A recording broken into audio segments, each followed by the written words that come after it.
Merry Christmas to our lovely viewers here on 45 TV, Politics on 45 TV. I'm here with Morgan. Morgan, how you doing? I'm fine. How are you? I'm good. And the co-host himself, J.M. Drai. Prodigal son. I've been away for a while, but I'm back. Merry Christmas. Merry Christmas. Yeah, this is a Christmas edition. The year has come to, a close, I should say, an end, or it kind of come to an end because we're going into January and just about a week. It's just about a week from now. We're trying to draw the curtains on how our year in Ghana has ended. The long awaited, the long thought of, the long sought of elections is finally over. Tempests are cooling down. Smoothness levels have been seen. Mm-hmm. Today, we are here to discuss the elections, the Electoral Commission. We're also going to touch base on Parliament, and we're going to look at the Ghana as we all desire moving forward, how we want Ghana to be.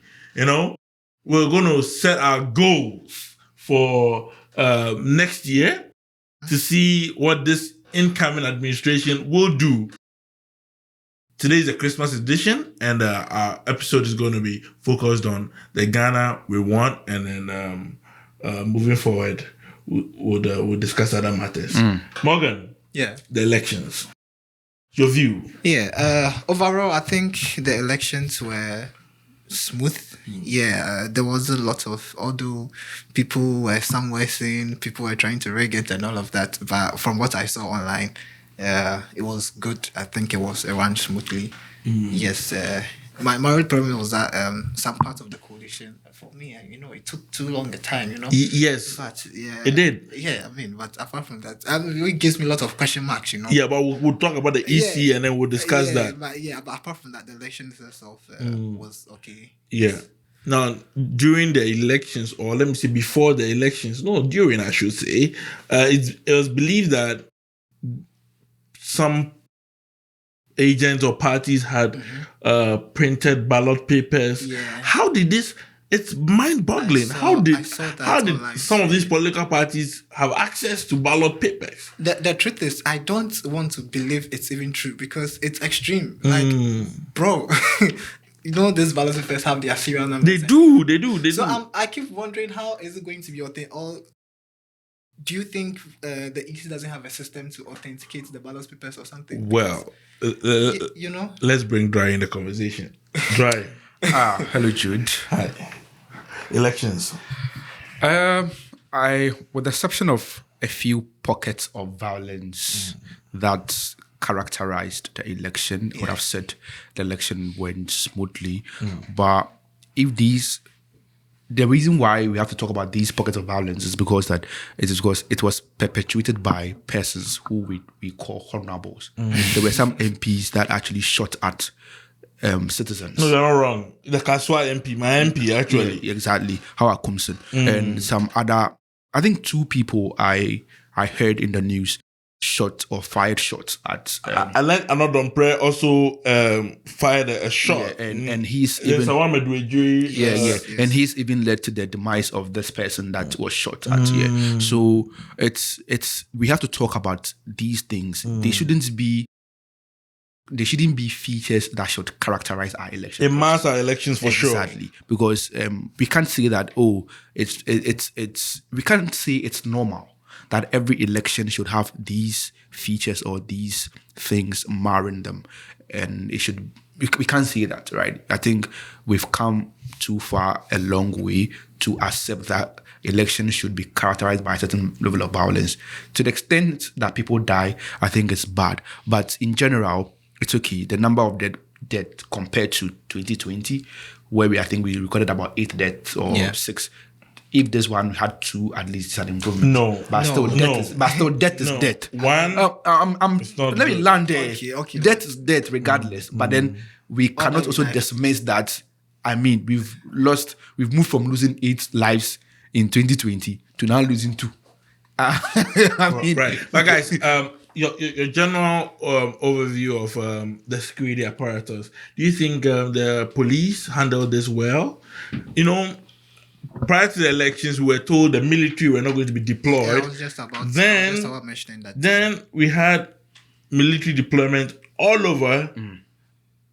That also escalated in some of the violence we saw during the voting. Yeah. Your view? I mean, I don't know why or who sent or who deployed military to the voting centers, but originally we know the police have been doing well, right?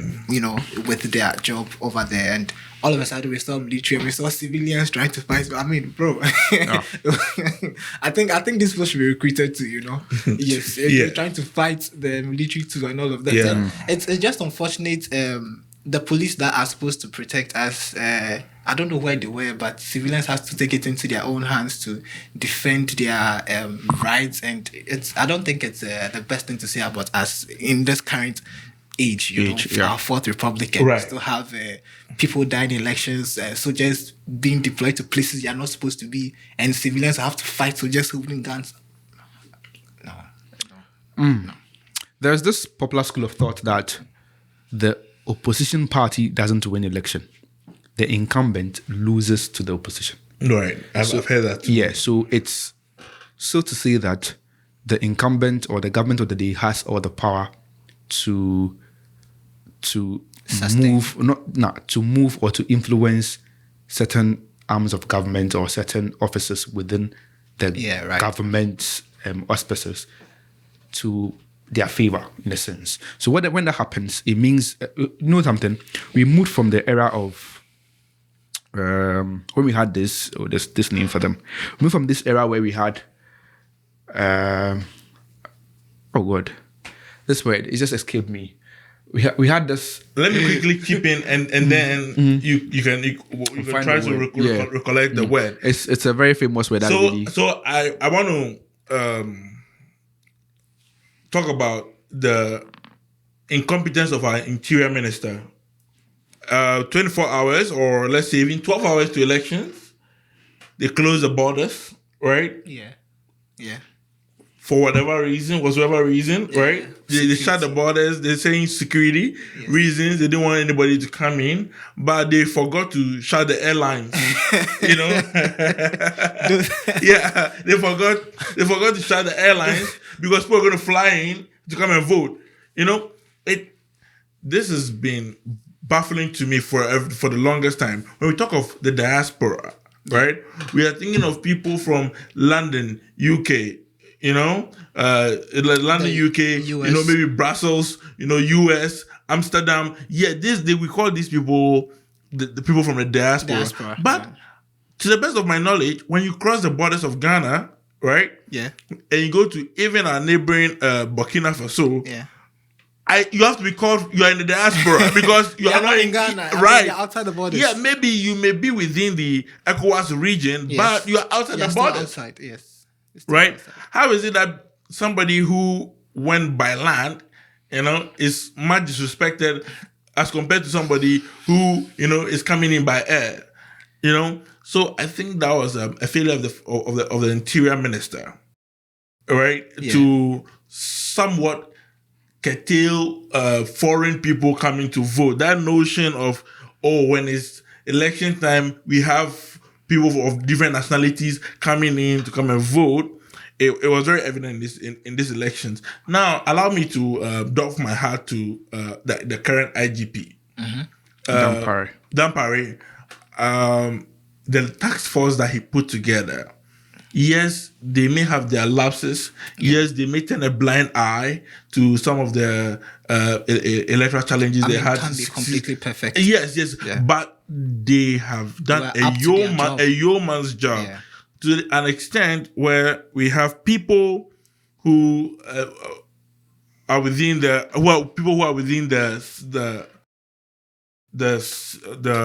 CSOs, right? Mm-hmm. We've had the likes of Professor Koku Azan, and we've had the likes of this Legon Professor Jampo, Professor Jampo, and also we've had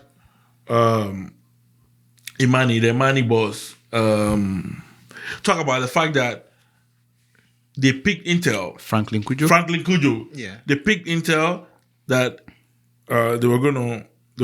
this current government wanted to they wanted to fire Dan Parry. I'm doffing my hat. Okay. Yeah, I'm doffing my hat off for him because I think he chose the state over any political party. That's true. And it's something that's hard to do or hard to come for someone to come by in our current dispensation, in a highly polarized state. Propaganda. Yes, driven. People believe that they are in state institutions because they know someone. Yes, somebody put them there. Yes, right. A politician put them there, so they would rather allegiance to. Yeah, they would rather do the bidding of that person than protect the state. Yeah. Dan Parry is one of a kind in the sense that yes, he may have his moments where he would try to.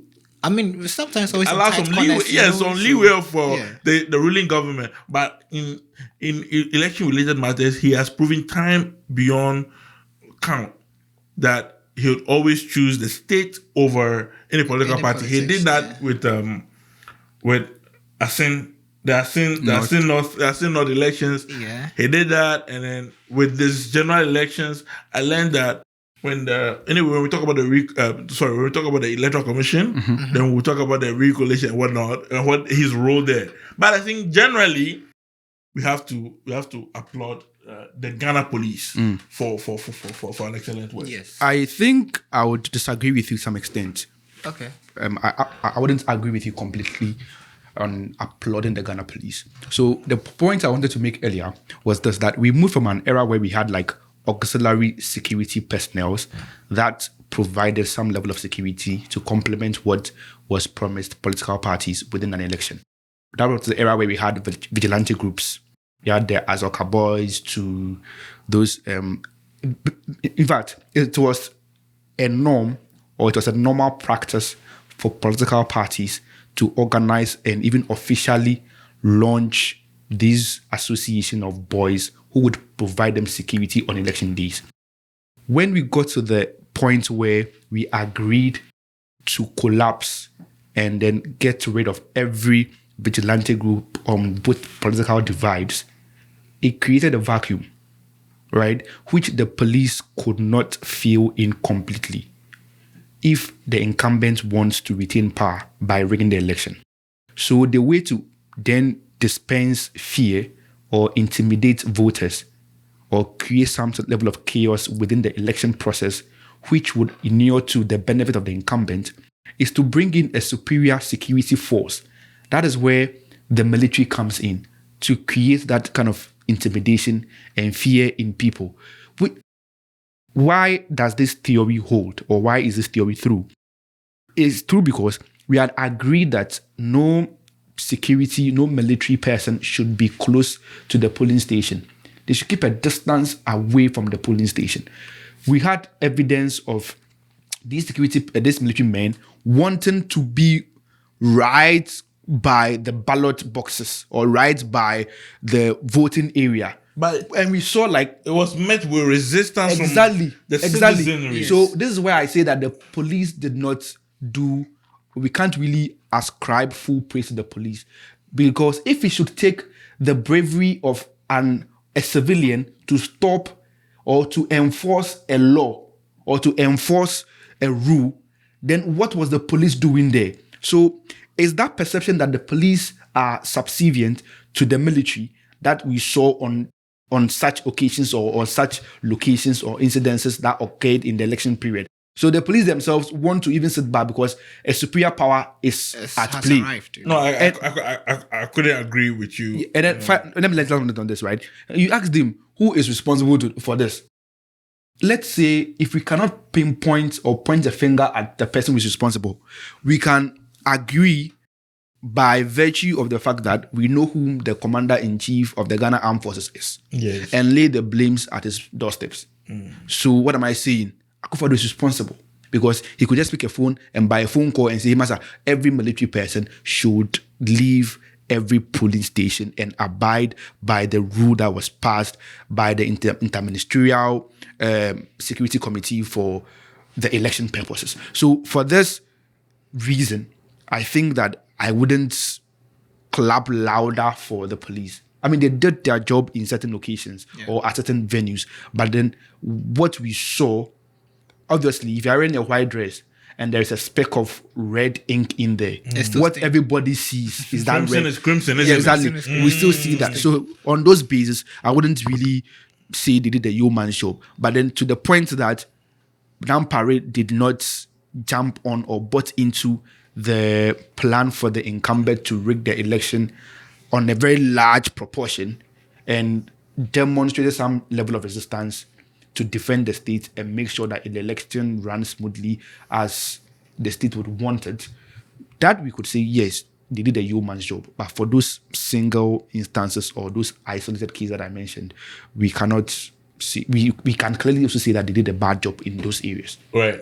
So before we go on to the EC, let me ask. Yeah. So what did the NDC get right this time around, for them to win the elections, and what do you think the NPP did wrong? Okay, so we can start from the campaign. Yeah, I'll go back to Drai's quote that the opposition doesn't win the election, but the one in power loses.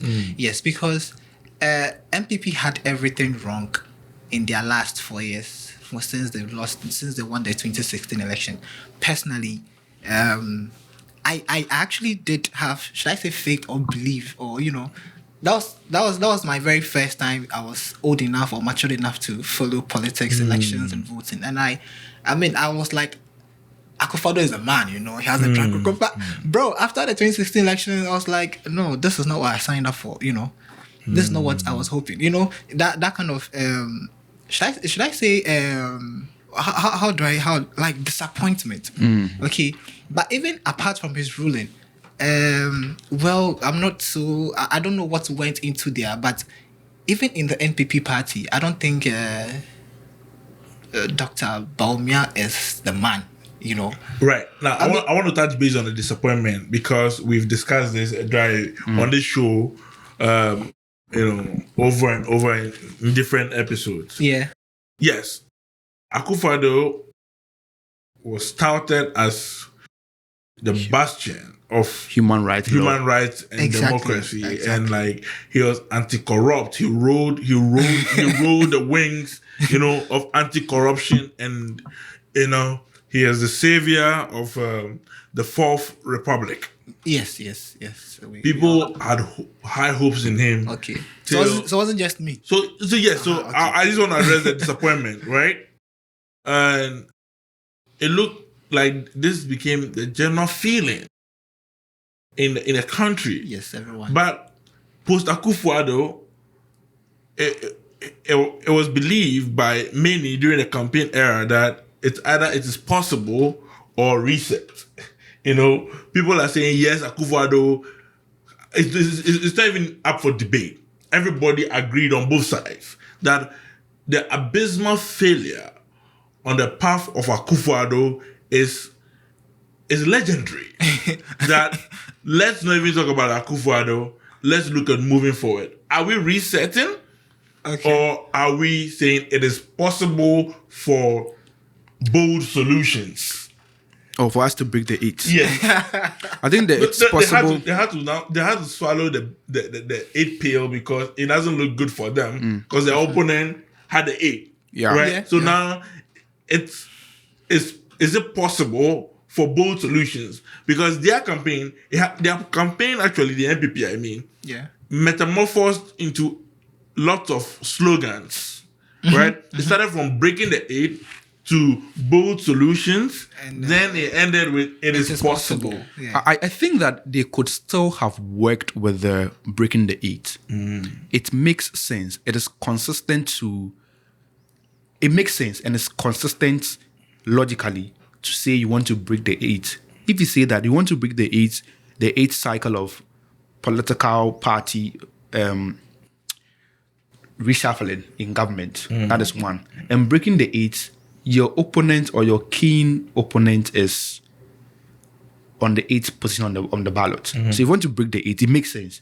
You want to do more. That slogan really tackles 2 things: the cycle of different political parties after every 8 years, one, and then also knowing that the opponent is on the 8th position. Let's break that guy. It makes sense, right? Yeah, breaking it by voting for number 1. Exactly. So it could have made sense, but then I think they realized that the successive government came into power on the wings of the state of the economy.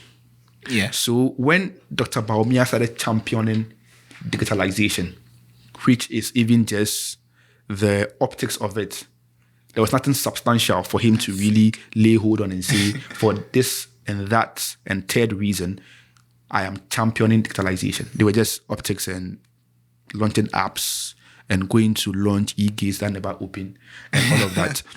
So the possible idea came in a sense just to salvage their struggle to get a slogan with which they would run their election with. You know, they are famous for sloganeering.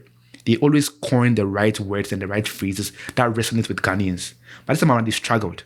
So they came for the "it's possible" just to more like save the day, because both solutions was difficult for the average NPP voter to relate with. What does both solutions mean? What does both solutions Exactly. Right. But I want to ask something whilst we're on the NPP. Yeah. Others believe that they don't believe. They beg the question, is it arrogance of power? You know?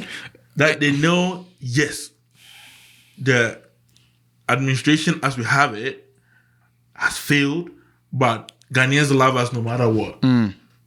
You know, so they choose to arrogate so much power to themselves that they go on stage and, you know, oh boy, trust me, the dance moves you've not seen before, you see them. You know, I don't want to mention King Paluta became the order of the day, right? Yeah. So that's what others actually beg to ask, right? That could it be arrogance of power where you don't see I don't want to say you don't see. You see the impending problem. You see how alarming the problem is, right? But they're saying you are so consumed by the power that you have that you know you can succumb whatever it is that people are feeling, or like they kept saying that they have 1 million ways Of winning elections. elections. You know, and that's where the question fits perfectly about do you mean arrogance by of power. yes. As in, whether you choose to vote for us or not, we know we How are to. forming government, Yes. right? Yeah. So, yes, we just put up a show for the international community and for election watchers to see that we did participate in the election, but this is Africa and then we can have our way, you know, and the opposition can have their day. So could it be? I mean, I wouldn't just call it arrogance. I think it's actually disrespect to those who ever put you in power. Like, if I talk about this sincerely, I can get emotional. But before that, it's actually before I even talk about them being arrogant, it's gross disrespect. I mean, how can you be in power for 8 years and put policies in place that in the end are not going to favor us? I mean, that's fine if you want to use us for test specimens, right? Then in the end, you are the same person to come and promise us you are going to revert. Tom, what do you take me for? He said he was the driver's mate. He said he was not consulted. No, that statement is very selective. You know, the narrative they wanted to create for Bawumia to isolate him from the NPP's government wasn't selling.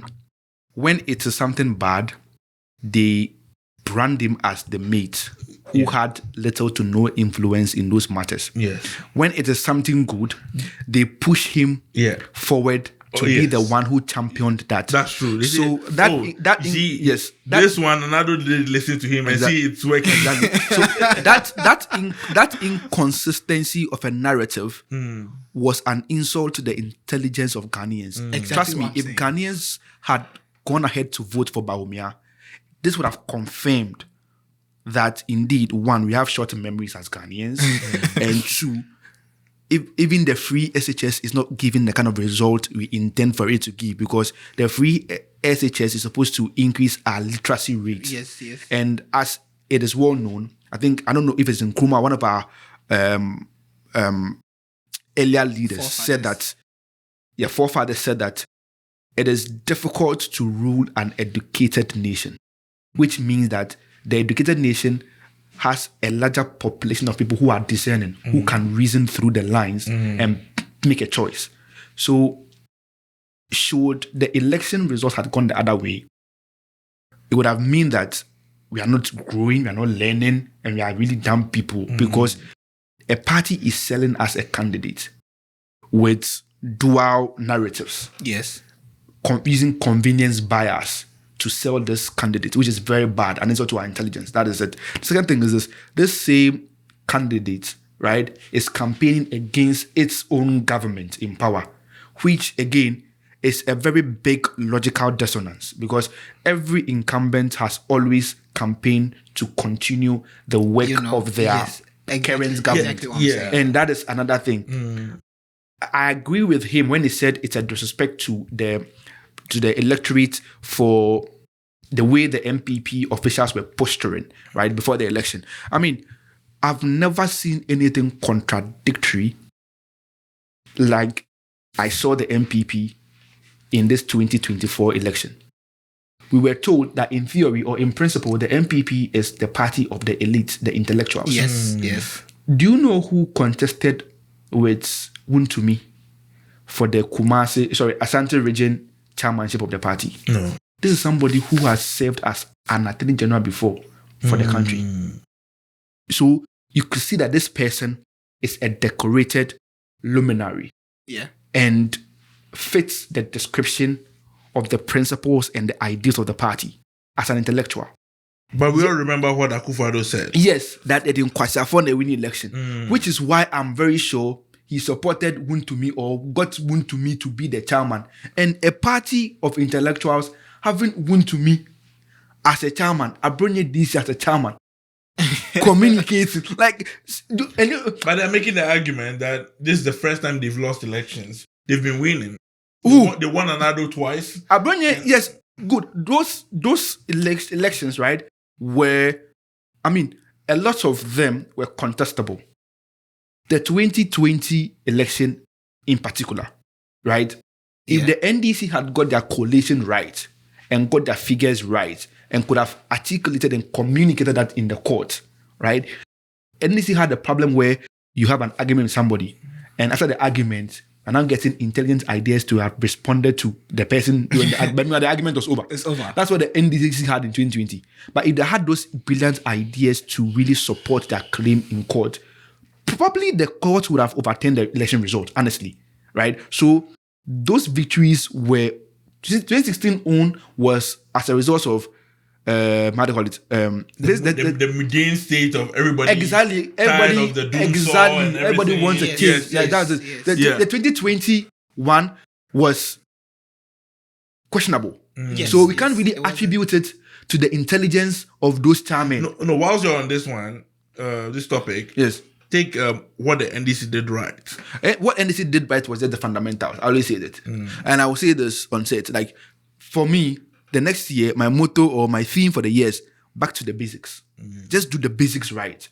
They understood that elections are won at the polling station. That is one. They understood that we don't need to do anything extra. Let's sell our message very well, right? Let the message resonate with the people very well. Let's also get that sloganeering thing. Trust me, it was this year that an NDC policy really caught traction. The 24-hour economy. It really caught traction. Yeah. Even the Nkoko that the NPP was trying to laugh at. Which became an insult to poultry farmers. Exactly. And you see, and that one again, it bust my mind, right?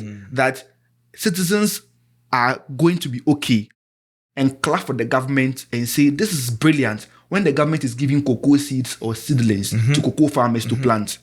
But these same citizens will turn against a government who promises that, see, for poultry farmers, let's also give them chicks. They were chicks. Yes, because what will you give a poultry farmer to start to expand poultry? Water. You want to go and give him beans and gari. A poultry farmer needs chicks. Yeah. For him or her to grow, for their chicks to grow into big birds that can either lay eggs or that can be used as meat, broilers for meat. Yeah. So I don't see why you would laugh at the concept. You can't go and give a poultry farmer cocoa seed to plant. It doesn't make sense. Yeah. So the logic is not there. But back to the point, right? They understood the basics.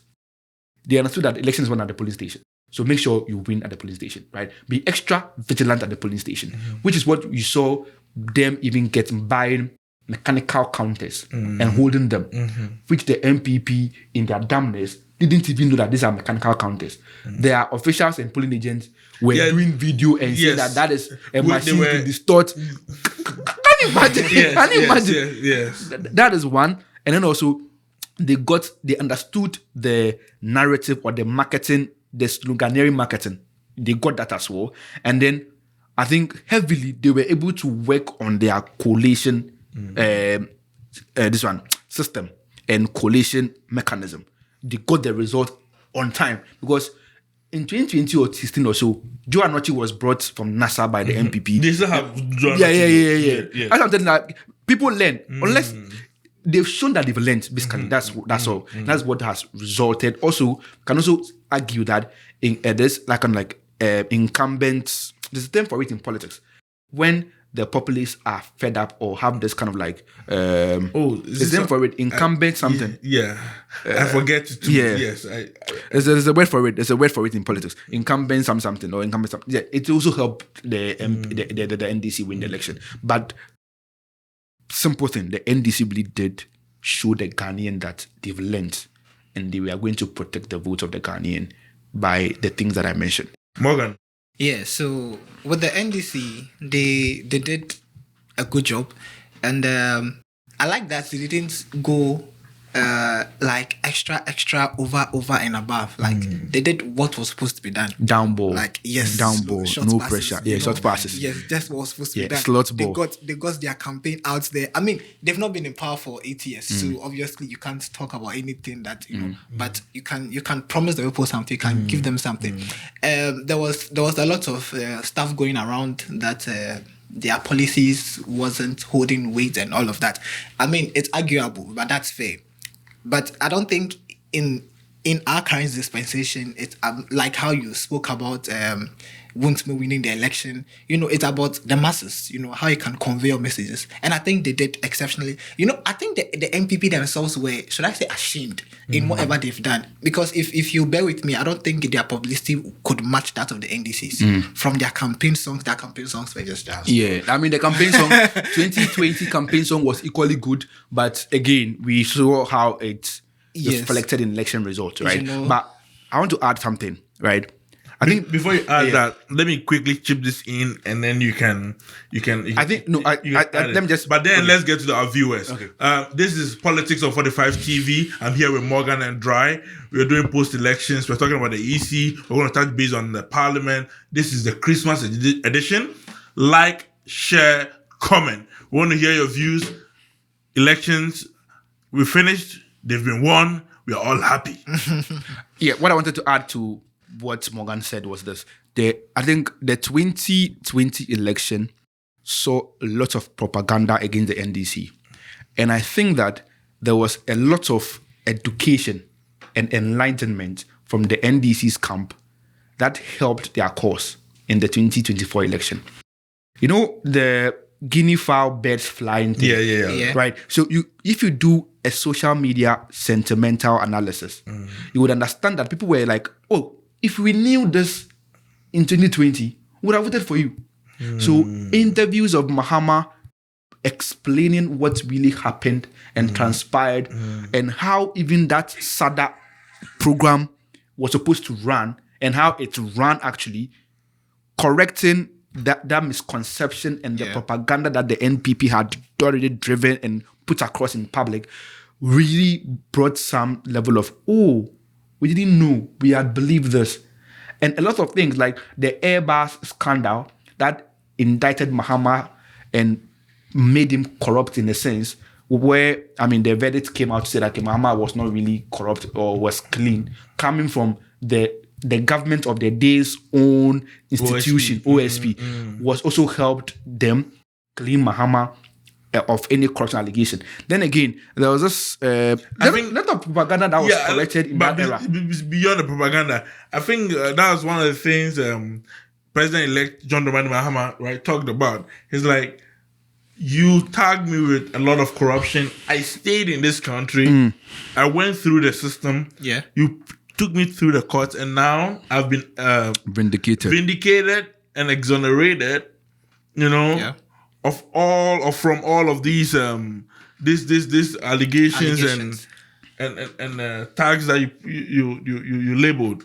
So you should also stay when oral is coming. Let's talk about oral. Yeah. When oral is coming for you, don't stay. They have no choice. Yeah, but marketing experts believe that in this era, the message of the NDC resonated more with the youth.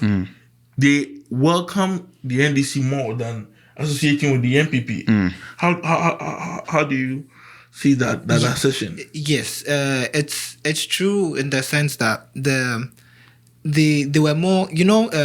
On Twitter, there's this guy, Kali J. Yes, he did well to pull the number of people. And I think the youth themselves. There was this war going on between Kali J and Kojo Sheldon, but it ended up looking as though, and viewers, this view is mine and mine only. it ended up looking as though Kali J, is way ahead of, or was way ahead of, Kojo Sheldon in terms of views and like following and what on Twitter. Yes. And secondly, defending MPP currently it's a difficult job. It's a heckling task. What was Kojo Nkrumah?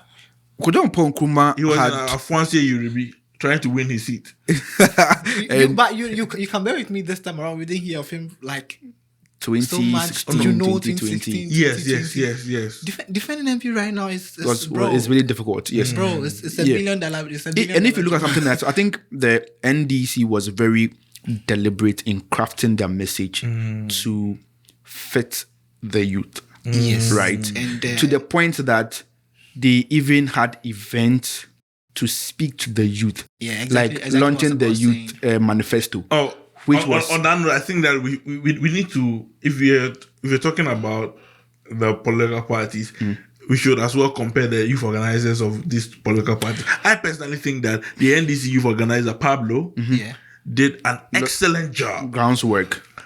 So organized. If you see the youth campaign, not the national campaign, the youth campaign. Yes. It was so organized. They had something they call, I think, the Green Army. Yeah, the Green Army, yes. Yes. These guys are not out there to fight, They are just out there to campaign, tell people about their policies. The Basintele guy also got some traction, and he could rally a lot of people behind him. Yeah. And you could see that those aura and those charisma, he played a role. Contributed to the winning. I mean, if not anything, I like how GM was all around and was talking to the youth. They were asking questions. I like that kind of open forum. It's just such. When the other guy tried. If I do everything, what do you expect me to do when I become president? You think this is not disrespect or is not no. So I think that for me settled the debate issue, right? This man, Dr. Mahmoud Baumia, has been calling for debate. It's like JM is so scared of him, he dares him to have a debate with him. If he knows that on matters of economy, he's no match for him, right? Then the NDC is like, okay, we're not going to have a debate, but let's try something. Let's do a media engagement, because who better to ask the question than journalists? Then Mahama has his media engagement. It went well. Miracles Abuaje was on Joy news or this morning show by Samson Ladi Ayinene. Yeah, trying to deconstruct everything Mahama submitted on that. And he actually applauded Mahama. Marcus Abadi said it was good. Then they tried to replicate the media The same idea. right? Then they bring Baumia in, and oh my God. See, let's put politics aside, or let's put political colorization aside. It was abysmal. Yes. So unprepared. How he was flipping, he was flipping the books as though he was opening the Holy Bible. Exactly you know, what I'm saying, trying you to know? see. Yeah, Mahama is that guy who has a clear sense of almost every sector of the economy and could speak to that. So it settled the debate. No, for even the debate thing, right? Yeah. Do you know that the NDC started calling for debate first? Yes. And then they died that down. It was like they were baiting the MPP to come. So when they called earlier, and then they stopped calling. I see. And when they stopped calling, now these people said that okay, the debate could actually help our cause. So let's call for a debate. I'll push him down with facts and data. I'll push him down with facts and data. I'll pin him. Ah, you pin who? And then Go camera. yeah, you pin who? Sure, Charlie. No, guys, let's talk about the EC. What percentage would you give them for their performance? Easy. Percentage wise. See, post Like a 40-20. yeah, Post-election. Yeah, bro. pre-election, during the election, and then post the election. If you put together everything that has transpired, I think it will be a fair grade Okay, to so score let them. me help you. Let me help you with this. Let me help you. Yeah. So, you know, with elections, right? We have before, during, and after. Yes. Before elections, this EC had issues with, people having their names on the ballot, sorry, in the register. Transferred. They transferred people without their knowledge. Yes. Some political parties had to talk about it. They denied and they go like, oh yes, you are right. We've sorted this. Don't forget, this EC, they had the statistical data of all the voters. And they know very well how much ballot papers they have to print for a particular constituency. But we had instances and issues where, there's an error in this printing. For voter reading something. Serial number, issues. Yes. Then we are going to burn some ballot papers. We are going to destroy ballot papers. Now, special voting. The Western, Eastern, we have to hold on. There's an issue with the ballot papers. Remember we are going to burn those ones. So that is the biometric verification devices that also got lost some time I'm ago. going to talk about it. I'm trying to help you, give a fair assessment of the EC. Yeah. So we have this instance where we have the register during printing, right? We have this issue, and clearly BVDs, right? The biometric verification devices were missing, and in fact, they decentralized the biometric verification devices where district officers Could transfer voters from their home. Yes, or from the district. Then you can only do it through the region, or I think at the national. But they decentralized this and they gave access to these people. So this created a lot of issues. But first, I want us to talk about the performance. Then we talk about another metric, right? Now, during elections, there were instances where in some constituencies, there was a mix-up of the serial numbers for a particular constituency. It delayed voting. Voting materials did leave the police depot early, but did not get to voting centers Yes, on so time. people really delayed and had to use torchlights. Yes. I saw all of that. All of this happened. Then, let's look at post-elections. Presidential, yes, quickly, they were able to get it together. But with the parliamentary, many of these constituencies collation and recollation and collation. They had to do collation over Recollation. Yes, they had to do collation over 7-8 times, right? Then the political parties got antsy. They had to ask their guys to go there to prevent any foreign material from entering the collation center. Yeah. You know, so some entity who didn't win the election will win the election, and EC didn't put any parameter or didn't put any measure to deal with these things. Yeah. Now it looks like EC becomes derelict in its duty when they have to do or undertake a mandate. Other than that, they think that, they like crying wolf. They say, look at what this political party is doing. You know, they like creating all sorts of problems for themselves. Yes. Big boo-ha-ha. Right?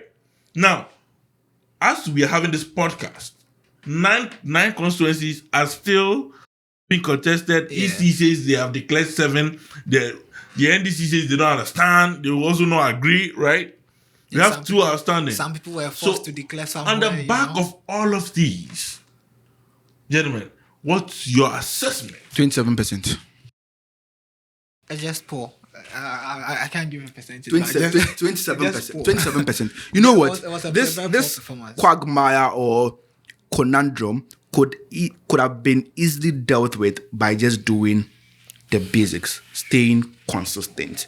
Yeah. Not long ago, 2020, we got a CI that did 1 not to 7. Yes, that did not mention anything about recollation. Right. In there. All of a sudden, we are doing a recollation. If you check the EC's, I don't know if it's the EC's official Twitter handle or X handle, they are now giving historical precedences of recollation that has happened in the time past. Right. Just Hold to on, justify 1 minute. the action. Viewers, this is very, very important. At this point, you want to call a friend to listen in because we're going to break the CI 127 to your understanding. Like, share, comment. You know, with the CI 127, now, a little background.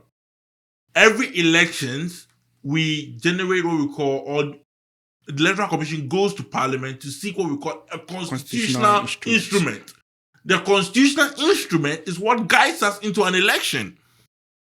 The Electoral Commission and all political parties are supposed to abide by that constitutional instrument. That is why when you feel cheated, when you feel that you've not been done right, based on that constitutional instrument, you go to the courts to contest the results of the elections. Now, we've had different constitutional instruments back and forth. But in this instance, we have an electoral commissioner. For the first time, let me say this, we have a dishonest electoral commissioner that thinks you and I are dullards. So he comes to tell us that, recollation has happened before, and for that reason, they're also doing recollation. I'm going to bring Drai in, but when they put this post out, they forgot to state that the 127 CI is not what Afarijan used. Right. Exactly what I was saying. That if you yourself, you bring out the rules for the game, play by those rules. It's very simple. You don't complicate matters for yourself. So, and let's even say that we are not working with the CI, right? In fact, the CI didn't even have anything about recollation and recollation in there. That is one thing. Second thing is this. If you're trying to be very consistent, this same EC was the one responsible for the 2020 elections. Yeah. Right? And in there, a political party registered their grievance and requested for a recollation. Their response to this party or this aggrieved party was that there's not going to be any recollation. If you think that there was some irregularities that affected the election results, go to court. They're very categorical. So it's not as if we have changed an EC. It's the same group of people. Maybe what we've changed is maybe the deputy directors and whatever, right? Right. But then the head, the chair is still the person. Yeah. So at least this head can tell her subordinates that let's play by the consistency rule. This is what we said in 2020. let's hold on to that. I'm very sure that it is the communication of no recollection or whatnot that even went into or informed the CI not for them not to have had the recollection in the first place. So all of a sudden, then you go back on the words and we're having recollection for whatever reasons, duress, under pressure. How do you determine duress? Exactly. Go to court, let your legal representatives argue out and prove duress. Then the court may decide on that. But the EC all of a sudden assumes the power of the CJS and now They become a judge. exactly Yes. basically implementing or it's basically executing this one principles or tenets in the CJ, which is very, very bad. Doesn't help the cause. Which is why I see that the NDC is very calm. Okay, whatever you are declaring, declare. Do win. Though I see the Asin North situation happening after January 7. I see. So though yes, come to Parliament. We'll go and quash it. We'll do re-election. Or we'll go and reverse it. That's what I see coming. Morgan. Yeah, my whole issue about this, I don't know exactly what went wrong or where the EC got everything wrong, because the issue, the 2020 election was super smooth. I mean, just right when we done, I think they only had 2-3 constituencies that Well, outstanding. Yes. Stage 1 South and they could this other place. declare. And my key issue, like the one very basic issue with that is, after elections, securities and protocols tend to, it spikes when you Yes, election. yes. But it's been 2 weeks after election, right? Good. Now, security is, you take your papers to somewhere, you say collating, and you and I were not there. Yeah. So Morgan, let me quickly interject about the security. So the first recollection they tried doing, Yes. they were provided security at the Tesano Police Depot. Now the second one they tried, this is why I doff my hat out to Dampari. He said they didn't have the capacity to deploy the police. Then another Dampre goes to court to seek a mandamus, right? Yeah. To compel EC to recollate. Without security? No, to recollate and also to compel the security agencies Okay. to deploy and allow the EC to do its work. Recollection. Then all of a sudden, 5,000 policemen and soldiers, were deployed just for the recollection. 5,000? Yes. Security personnel just for the recollection of that constituencies. Can you imagine? Exactly what I'm talking And about. who is creating all this tension is no other than G Mensa. Whose side is she on? Is the question every well-meaning Ghanaian is asking. I've been saying this all the time, that the concept of neutrality is abstract. It is abstract, but Doesn't exist. There is a joke. They're like, for the first time, the EC commissioner went out to cast a vote. Exactly. Yes. So who is he voting for? There's a tradition where on election day, EC commissioners, it's true that the concept of neutrality is abstract, right? Everybody, has a side, but however, you try to don't make it so obvious. Yes, you exercise decorum, and then you make sure you establish neutrality. And so the tradition is no EC official votes on the day of elections, right? Yeah. But I think it was on the special voting day. No, I mean on elections. Yes. Right? Yes. You don't see them. You don't see them vote. But this person had a picture. But this lady went out there to vote, and when I saw her going out to vote, when I saw the video, I remembered an interview she granted to one of these media houses where she was talking about the fact that policies do in fact compel people to vote, and her security officer had just her security man in her house had a daughter who had just completed GSS, and Akufo-Addo at the time 2016 was talking about free SHS. So that could In other words, you're just shooting yourself with an AK-47 in a foot, right? Saying that you went out to vote for NPP. That's fine. I mean, it's but you. Your job is be neutral and deliver the people's choice. Right? Let's talk about Parliament. Our time is almost due. Yeah. Let's talk about Parliament. Now, it looks like after elections, nobody wants to work anymore. Have you guys noticed that? I think that it's not a matter of it's a matter of this. I think you remember something about when the Achikwesen case was happening, right? At the time, I think the government of the day wanted to pass a particular policy or get government to pass. That was the e-levy. E-levy, I think. That was the e-levy, yes. The opposition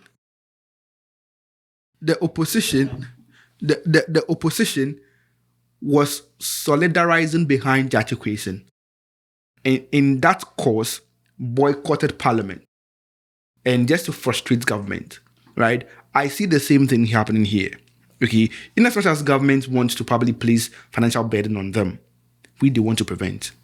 They are also seeing this as an opportunity to also show the government that we still have power and we can frustrate you.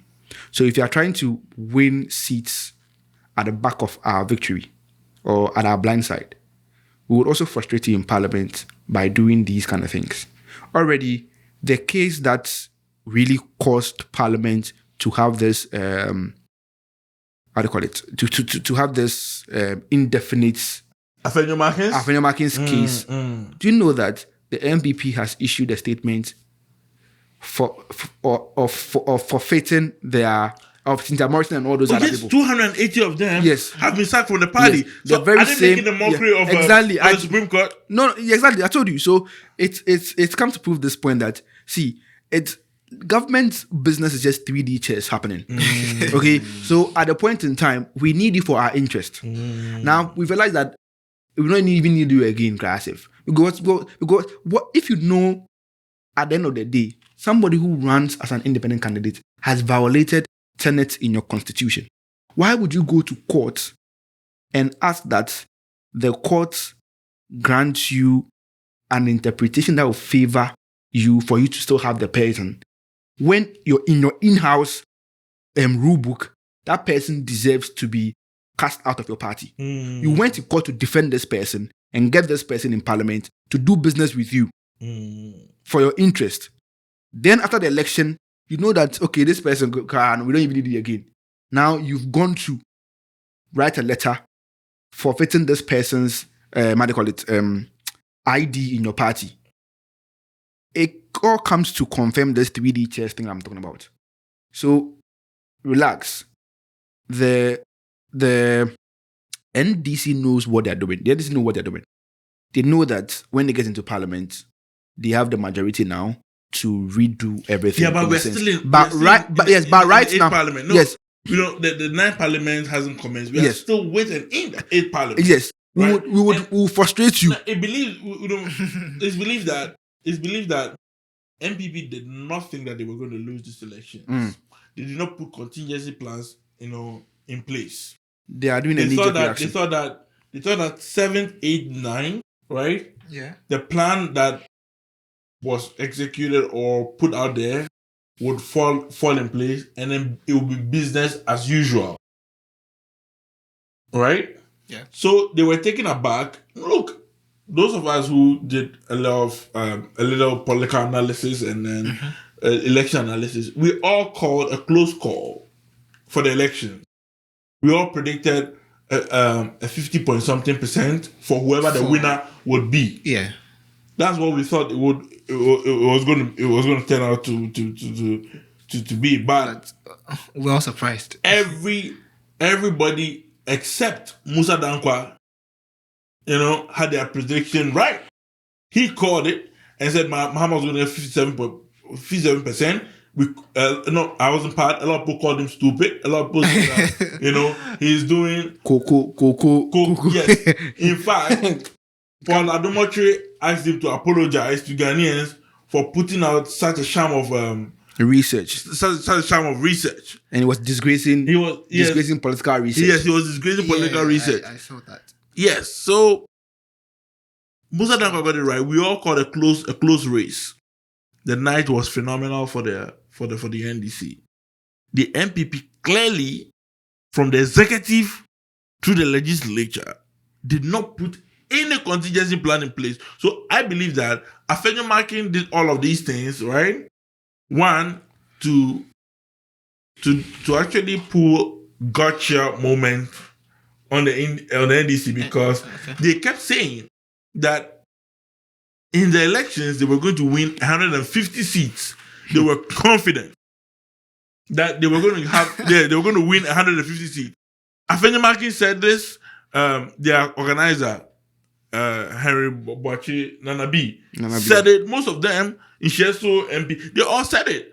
That their research showed they were going to win 150 seats. Whoever in their right mind thought that somebody from Adansa Sokwa will vote against KT Hammond, right? That was crazy. Yes. Yeah, for that one. Yeah, whoever thought that somebody, who said Jagbele in Ablekuma West, Esela Uzu, will lose their seat. Yeah.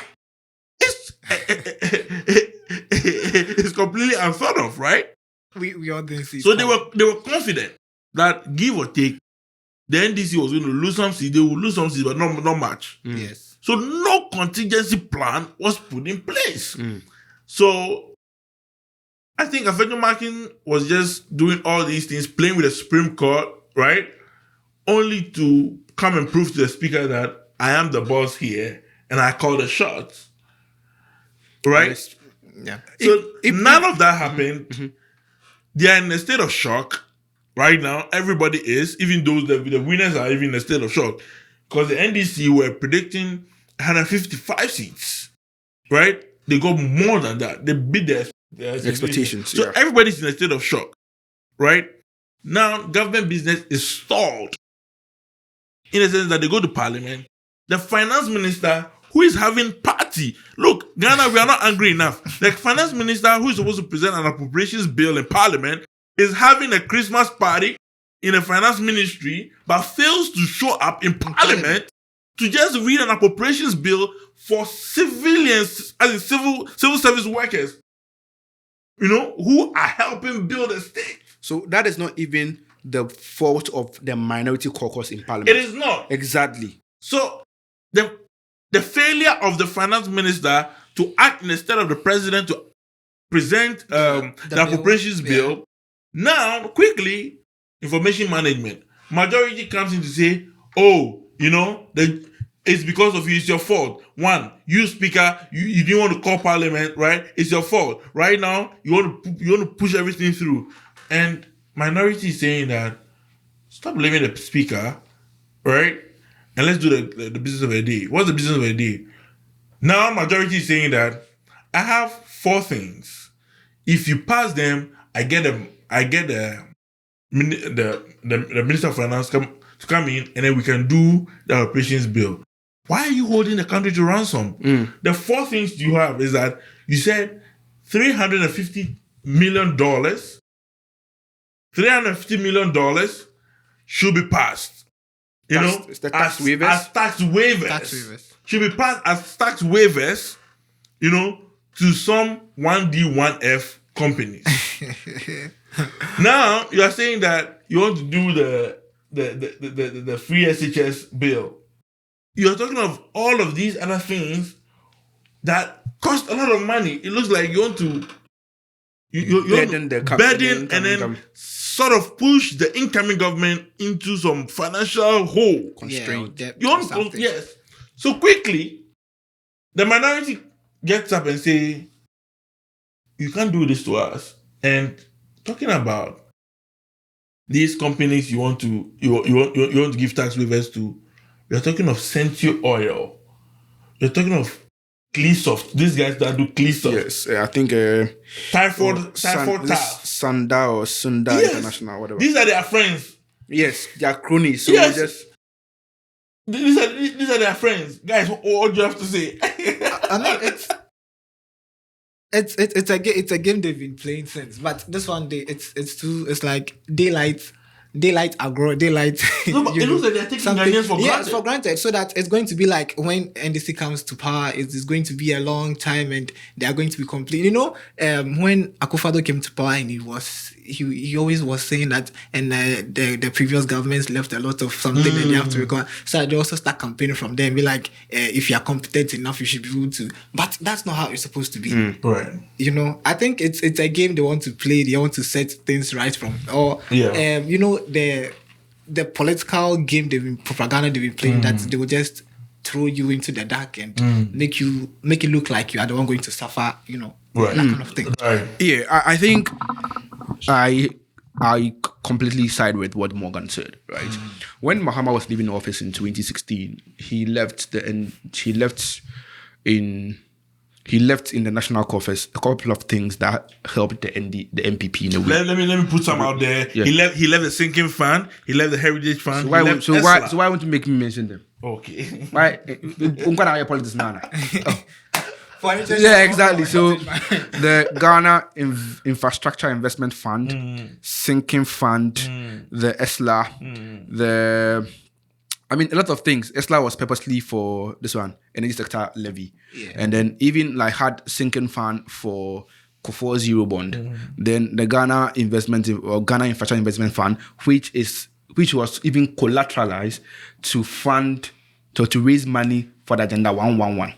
So one day in future, we may credit Akufo-Addo for being visionary in planning and building Agenda 111. Nobody would remember that that Agenda 111 was actually on Mahama's visionary vision to set up an account for investment purposes for Ghana.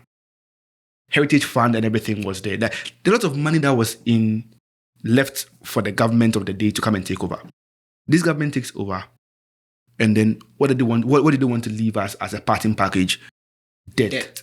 In fact, Mahama even had taken Ghana into the IMF program. And when the Akufo-Addo government came into power in 2016, they were benefiting of that program or that agreement that Ghana had with the IMF that Mahama sent us to. So when we had finished that IMF program, that was when we saw Akufo-Addo's economic team's intelligence. We saw the numbers started dropping. Hey, yeah, cool. One started coming. Yeah, cool. I said, oh, no. When COVID came, it exposed everything. When they are leaving, see the way they want to leave. They want to part with us. Give us costs, debt. And it's to their own people. That's what even makes it more like mind-busting. Can you imagine? National cake. Akufo-Addo is still appointing ambassadors now. For what? Now we are appointing ambassadors. In fact, talk of the people, they are increasing number of employment into public sectors, which the transition team saw and is blocking. It is crazy the amount of money you want to pay for some undone work. It's just mad, and it's in the interest of Ghanaians that the minority caucus in Parliament is frustrating the government's business in Parliament, and I strongly support them in that cause. Great. Morgan, your last words. Yeah, so there's the last words. Yeah, anything you just wrap up, about it's Christmas, right? So speak to the viewers. Oh, okay. So personally, I'm not enjoying so much, but yeah, yeah. I hope this Christmas is going to be fun-filled for all of us, and I wish us. And this new year, myself, I'm going to take it on personal. I'm going to rock the year. Right? Good. Yeah, so I hope everyone does save, and I'll catch you next time. Right, Drai. Yeah, Merry Christmas to each and everyone who has stayed with us and watch our content, engages and interacts with them. We thank you very much, and we ask that you stay with us and keep engaging our content. And a very hearty Merry Christmas from us to yours, and have a very blissful 2025. Again, remember, 2025 is the year of basics, fundamentals, down ball, no Pep Guardiola, no Pep Guardiola ball. Yes, soft slot ball. That's all.